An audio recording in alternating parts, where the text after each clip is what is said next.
తెలంగాణ అంటేనే మొత్తం మీద ఎట్లుంటుంది చెప్పుండ్రి ధూమ్ తడాక తాగుడు తినుడు టక్క బర నడుస్తుంది.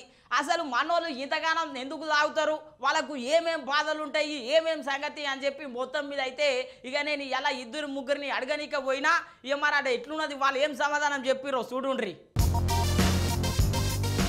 అందరికీ శరణార్థులు. ఇక మన అందరికి తెలిసిన విషయమే, రాష్ట్ర ప్రభుత్వం మొత్తం మీదే ఇక మరి ఆబ్కారీ ఆదాయం మీద బతుకుతా ఉన్నది. మరి తాగుబోతానే రాష్ట్ర ప్రభుత్వాన్ని నడిపిస్తున్నారు అని చెప్పి పెద్ద ఎత్తున వార్తలు వస్తున్నాయి. మనందరికి తెలిసిన విషయమే. అసలు తాగుడు ఎందుకు తాగుతారు, మరి అంతగానో మతలాభం ఎందుకు ఉంటుంది, ఏమేం బాధలు ఉంటాయి, అందరినీ అడుచుకోనికి ఇక మొత్తం మీద అయితే నేను వచ్చిన అసలు ఏమేం మందులు ఉంటాయో మీకు చూపిస్తా. ఫస్ట్ ముందుగా రండి ఇక నా ఎంబడి. ఇక మరి మా తాగుబోతు అన్నలో చూస్తే ఇక స్వర్గం అనుకుంటుండొచ్చు దీన్నే. మరి ఆ తీర్లు ఉన్నాయి మొత్తం మీద అయితే. ఇక చూస్తున్నారు కదా, ఇట్లా ఒక తీర్లు ఉన్నాయి మొత్తం మీద అయితే. మరి చూస్తా ఉన్నారు. ఇగో ఇంకా చాలా ఉన్నాయి. ఇక మొత్తం మీద అయితే చూడుండ్రి. మొత్తం మీద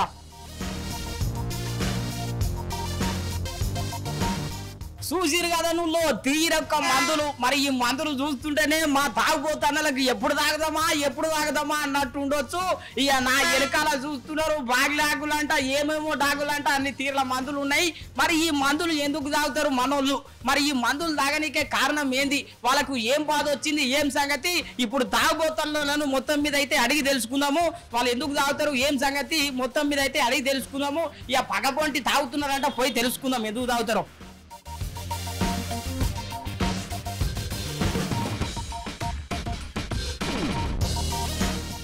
ఇక మనకు తెలిసిన విషయమే, రాష్ట్ర ప్రభుత్వమే మొత్తం మీద ఎక్కువ శాతం ఆదాయం దేని వల్ల ఉన్నదంటే వైన్స్ల వల్ల. మరి అటువంటి తాగుబోతన్నలు తాగుడు ఎందుకు తాగుతారు, వాళ్ళకు ఎన్ని బాధలు ఉంటాయి, ఏం సంగతి, ఇక అన్ని ముచ్చట్లు మీకోసం పట్టుకొచ్చిన. ఇక ఓ కన్నా ఎందుకు తాగుతారు, ఏం సంగతి అని అడుగుతాము. మొత్తం మీద అయితే ఎందుకు తాగుతావు నువ్వు, పొద్దుగాలటి సార్లు ఈయన కనిపిస్తున్నావు.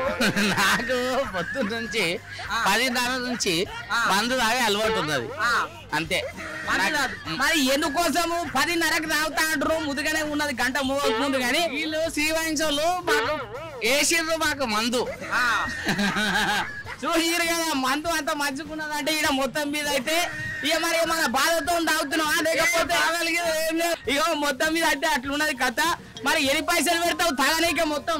నేను రోజు 500 పెడతా. నువ్వు పని చేస్తే ఎన్ని పైసలు వస్తాయి? మరి 800-900 వస్తాయి. చూసిరా, వచ్చేటి 800-900, పెట్టేటి 500. ఇక నీ వల్లనే ప్రభుత్వం నడుస్తున్నట్టున్నావు సగం అంతా మొత్తం అయితే. ఇప్పుడు అట్లా కాదు, మీ దోస్తులు ఉన్నారు ఎవరన్నా? ఇక చూసిరుగా కొబ్బరికాయలు కొడతాడు. నువ్వు మరి ఎందుకు తాగుతావు నువ్వు? సాయంకాలం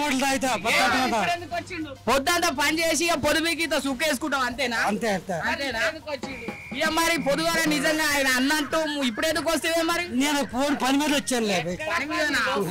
పని మీద వచ్చినట్టు లేదు, వీడికి వస్తే పని మీదే వస్తారు కదా మొత్తం మీద అయితే. ఎట్లా అనిపిస్తుంది తాగినాక పానం అంతా? అంత హుషారు వస్తుందో తర్వాత గమ్మునే వదులుతుంది అంతే. తాగిన కొంచెం అలా ఉంటది, మన తగ్గాక మెలగడ పండుకుంటున్నా. అంతేనా? మీ వాళ్ళు ఉన్నారు ఆ చుట్టాలు లోపల? లోపలికైతే పోదాం. మీకు చాలా మంది ఉన్నారు మొత్తం మీద అయితే. చూస్తున్నారు కదా ఎంతగానో మంది ఉన్నారు. ఇక అన్న నమస్తే. ఇక ఎందుకు తాగుతావే నువ్వు మొత్తం మీద అయితే పని చేస్తున్నావు? చూసిరు కదా అన్న, మరి ఏమైనా లాభం వస్తుందా? వస్తుంది 10 రూపాయలు 20 రూపాయలు వస్తుంది. 1000 రూపాయలు సంపాదించి మరి నువ్వు వేస్తావు, ఆ పని చేస్తావు కానీ చేస్తున్నా. ఎందుకు చేస్తానండి? వేస్తావా అంటున్నా మొత్తం. చేస్తా.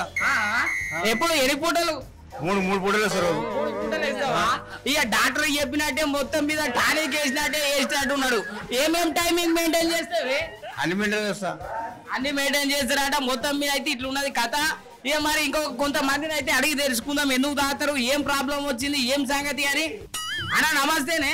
నమస్తే. చూసిరు కదా ఇట్లున్నది కథ అయితే మొత్తం మీద అయితే. ఇట్లున్నది పరిస్థితి. ఒక ఆయన చెప్తారట ముచ్చట, మరి ఎందుకు తాగుతున్నావు, ఏం సంగతి ఒకసారి అడిగే ప్రయత్నం చేద్దాం. ఏం బాధ వచ్చింది పెద్ద మనిషి, నువ్వు ఎందుకు తాగుతున్నావు? మేము లేబర్ పని చేస్తాము పొద్దునుంచి సాయంత్రం దాకా. ఇది తాగకపోతే మాకు నిద్ర రాదు. ఇక 800-900 వస్తే ఈ తాగుడికే 200-300-400 పోతాయి. ఇవి ఉన్నాయి తీసుకెళ్ళి ఇంట్లో ఇస్తాము. అవి నెల కిరాయిలు, ఇంటి కిరాయిలు, అవి పిల్లల ఫీజులు, అవి ఇవి అని సరిపోవు. ఎంత చేసినా ఇది తాగకపోతే మాత్రం రాత్రి నిద్ర రాదు. ఒళ్ళు నొప్పులు, కాళ్ళ నొప్పులు ఎంత డాక్టర్ దగ్గరికి వెళ్ళినా డాక్టర్ రాసిచ్చేది మందు రాసిస్తాడు టాబ్లెట్లు అవి వేసుకున్నంత వరకే పని చేస్తావు 1-2 గంటలు తర్వాత పని చేయవు ఇక ఇది వేస్తే మొత్తం మంచిగా పని చేస్తుంది అంటూ ఇది వేస్తే ఏమంటే కొద్దిగా నిద్ర వస్తుంది మళ్ళా పొద్దున్న లేస్తాము స్నానం గినం చేస్తాము మళ్ళా పనికి వెళ్తాం ఆ డాక్టర్ రాసిచ్చిన టాబ్లెట్ వేసినాం అనుకో అప్పటి వరకే అది చూసిరు కదా కథ మొత్తం మీద అయితే డాక్టర్ రాసి ఇచ్చిన గోళీలు మందులు పనిచేయదంట కానీ మొత్తం మీద ఈ మందు వేస్తే టక్కాబారు పని చేస్తుందంట ఇక మరి ఇంకేమైనా బాధతో దాగుతావా లేకపోతే పని చేసినందుకు ఇక బాధలు అంటే ఉంటే ప్రతి ఒక్కరికి బాధలు ఉంటాయి నాకొక్కడికే కాదు ప్రతి ఒక్కరికి ఉంటాయి పని చేసేవాడికి ఎన్ని బాధలు ఉంటాయి ఎవరికి చెప్పుకోలేము అందుకని దాయినాం అనుకో కొద్దిగా మనశ్శాంతిగా ఉంటది కొద్దిగా ప్రశాంతంగా నిద్ర వస్తుంది నేను ఏమంటున్నా అంటే ఇప్పుడు మొత్తం మీద రోజంతా కష్టపడతావు ఇక వచ్చిన 4 పైసలు తాగకుండా దాపెట్టుకుందాం అనిపించలేదా నీకు ఎప్పుడు పొద్దున పనికి వెళ్ళినప్పుడు తాగొద్దు తాగొద్దు తాగొద్దు అనుకుంటాం సాయంత్రం కాగానే ఆ నరాలు వీక్నెస్ అయ్యి చక్కగా ఇక్కడికి వచ్చేస్తాం చూసిరు కదా మొత్తం మీద అయితే కదా పొద్దంతా తాగొద్దు తాగొద్దు అని జపం చేస్తుంటే ఇక నరాలని వీక్నెస్ అయ్యి మొత్తం మీద పానం అంతా ఈటే గుంజుతుందంట అట్లున్నది మొత్తం మీద అయితే కథ ఇక ఈ అన్న సంగతి అట్లున్నది మొత్తం మీద ఇంకొంత మందిని అయితే అడిగి తెలుసుకుందాం ఎందుకు తాగుతారు ఏం సంగతి ఏం బాధ వచ్చిందని చెప్పి ఏం పెద్ద మనిషి నమస్తే మరి ఎందుకు తాగుతావు ఏం సంగతి ఏం బాధ వచ్చే వచ్చే పని లేదని వచ్చి అంతేనా చూసిరు కదా మొత్తం మీద ఇది కథ ఇగో ఇట్లున్నది అందరి కథ అయితే చూసిరు కదా ఒక్కొక్కరు బాధలు ఒక్కొక్క తీర్లు ఉన్నాయి అందుకే మేము తాగుతున్నాం అని మొత్తం మీద అయితే అంటా ఉన్నారు ఒక అన్న అయితే మొత్తం మీద డాక్టర్ ఇచ్చిన గోళీలు అయితే పనిచేస్తలేవు కానీ ఇదైతే ముద్దుగా పనిచేస్తున్నారు అన్నారు ఇట్లా ఒక్కరికొకరు బాధలు ఒక్కొక్క తీర్లు ఉన్నాయి మళ్ళా ఇక మీరు అయితే ఈయన తీసుకొని ఇన్స్పిరేషన్ గా తాగగలరు సుమి ఆగమైపోతారు